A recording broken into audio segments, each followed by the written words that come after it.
आज रक्षाबंधन सणाचा उत्साह, आज बहिणीच्या रक्षणाचं वचन देणारा बंधुराया। मोदींकडून बहिणींना 12,000 कोटींची ओवाळणी, पंतप्रधान मोदी यांच्याकडून विशेष घोषणा। वाल्मिक कराड समर्थकांची दादागिरी, वाल्मिकीच्या विरोधात सोशल मीडियावर पोस्ट केल्यानं संताप, दमदाटी करत तरुणाला माफी मागायला लावली। रोहित पवार यांच्यावर अपहरणाचा गुन्हा दाखल होणार, गोपीचंद पडळकर समर्थक शरणू हांडेचं अपहरण, पडळकरांच्या समर्थकाचा गंभीर आरोप।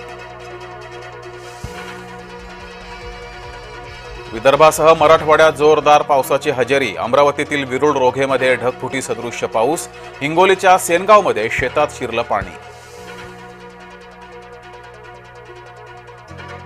वरळीमध्ये आदित्य ठाकरे आणि एकनाथ शिंदे समोरासमोर, शिंदे आणि ठाकरे समर्थक समोरासमोर आल्यानं तणाव।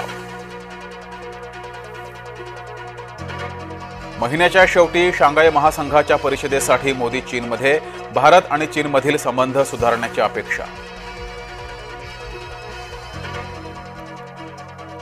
महानगरवासीय वाहतूक कोंडीनं त्रस्त, हिंजवडी आणि घोडबंदरसाठी स्थानिक नेतृत्व झालं सक्रिय, दोन्ही उपमुख्यमंत्री उतरले रस्त्यावर।